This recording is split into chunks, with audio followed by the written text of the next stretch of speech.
I am with Guillem Pelissier. He's head of global AWS Business Group at Eviden and Atos Business. Absolutely. Guillem, can you introduce yourself and give us an idea about your background, which I think is quite rich?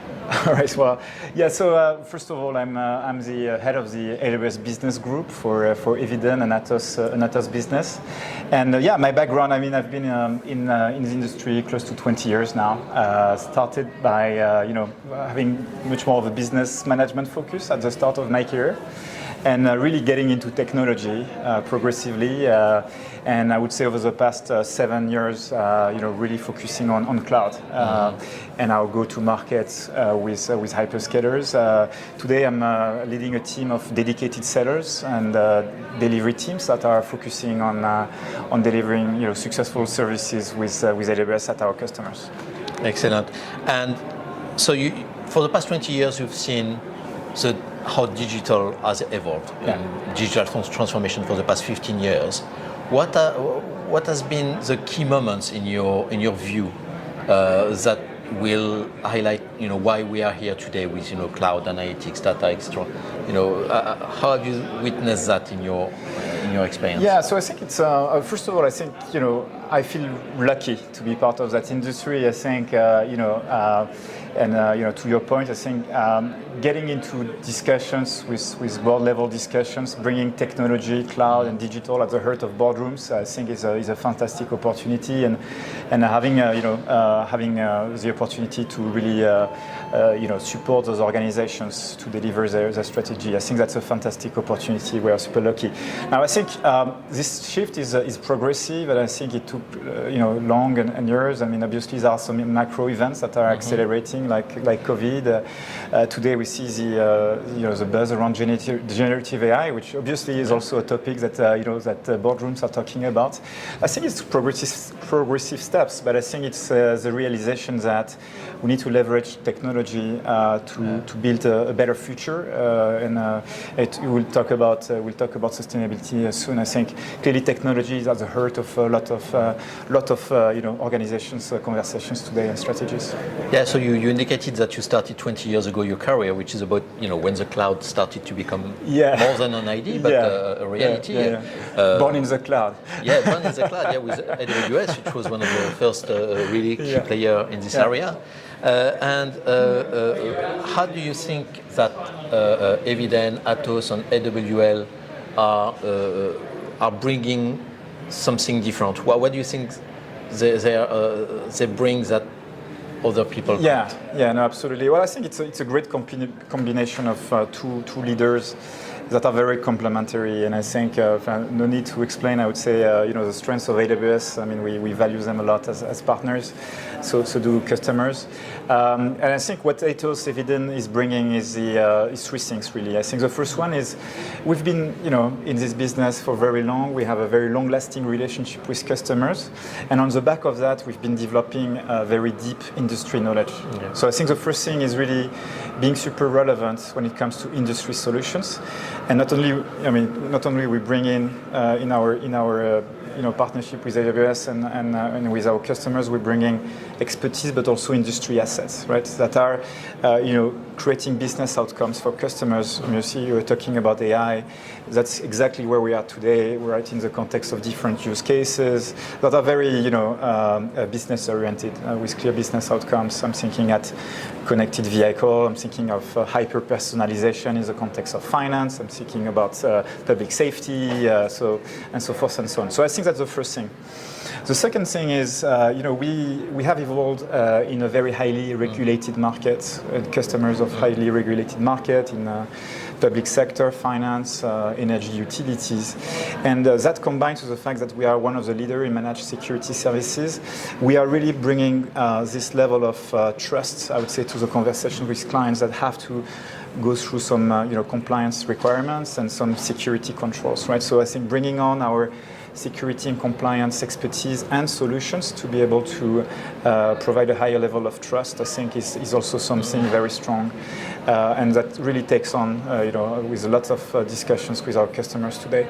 And finally, sustainability. I think both organizations have been pioneering the topic of decarbonization, taking not only commitments in the context of the Paris agreements, but also delivering on those commitments. And clearly we have been willing to really do more than that and co-invest to be able to best support our customers through that decarbonization journey. And just to stay on the road to the net zero and sustainability topic, how do you think this topic has been absorbed at the leadership level in companies, and how do you think they are truly invested in it?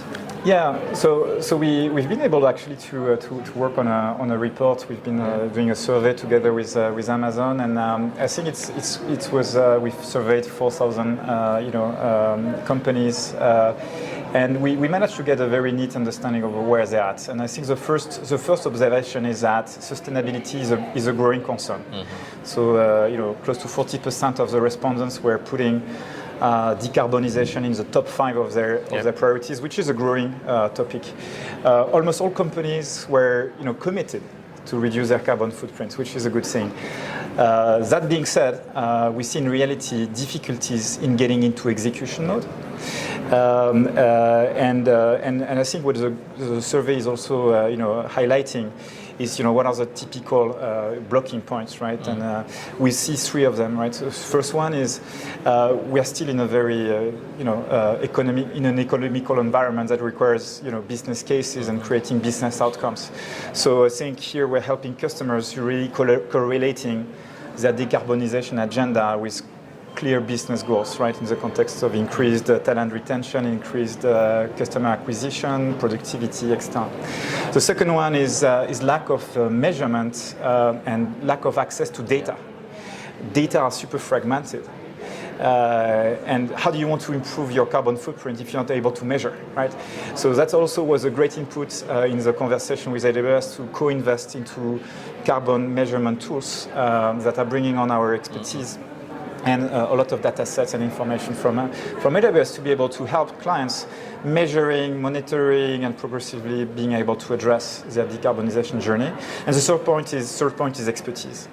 And I think here we have a nice expertise. We have a business called EcoAct as part of our group. They are specialized on climate change advisory, and they've been advising customers for decades on decarbonization agenda. And we are really now starting building this relationship with AWS to really, have board-level discussions and be able to leverage AI ML to be able to address some of those decarbonization objectives. Yeah, and you mentioned the Atos AWS report is 42 pages. I will put the link in the description. Sure. Very interesting to have, as you say, the view from business leaders. And as you mentioned, it's nice to have commitment about sustainability, but it's like diet. If you're not truly committed, you don't really see the results. Exactly. In your view, what are the kind of 3 obstacles that companies face when they want to implement digital sustainable transformation or other decarbonization project?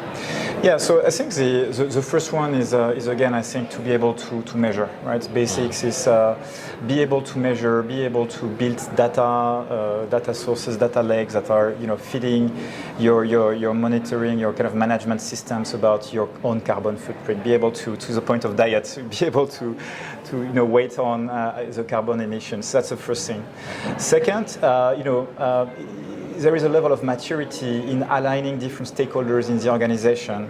I'm thinking about ESG leaders and sustainability officers with the chief delivery officers, with some other CXOs, to be able to actually address both the business value and the topic of sustainability from a business point of view, and be able to start articulating concrete tactical plans, right, to gradually drive that. And we do this in the context of predictive maintenance, right, which is a great way to decarbonize the environment by reduction of fleet and human interaction, as an example. So that's the second thing. And then what we see, the trend becoming very relevant today, in particular in the CPG and manufacturing business, is actually to embracing technology to design products, eco-design products, or design products that are eco-friendly by design, right? So really doing the right things to be able to make sure that we release products that are eco-friendly and doing the right thing for the planet and for the ecosystem. Right? So those are the kind of 3 steps that we see today. Guillem, how do you balance the technical aspect of cloud transformation with the business needs for your clients? Yeah, so working with AWS, not only we have dedicated teams that are highly specialized and experts in the domain of AWS technology, but we also embraced methodologies. And Amazon has this big concept of working backwards from a customer. So that's what we do actually as we engage together with customers, really working backwards from the customer, which is obviously a key strength of digital transformation. Once we have done that, obviously, so anything we do is really, working backwards from business outcomes. Once we have done that, one of the great capability of Eviden and Atos is our cloud advisory team, who is actually really addressing the business value of cloud. Right? So we know the technical value, quite more challenging, I would say, to be able to grasp the business value in terms of what's the business value for shortening the time to market, for what's the business value for agility, what's the business value for improvement in productivity. And I think we have developed expertise now for the past decade in advising customers in really balancing out business value and technical value. And that's the way we are basically addressing those type of challenges and topics.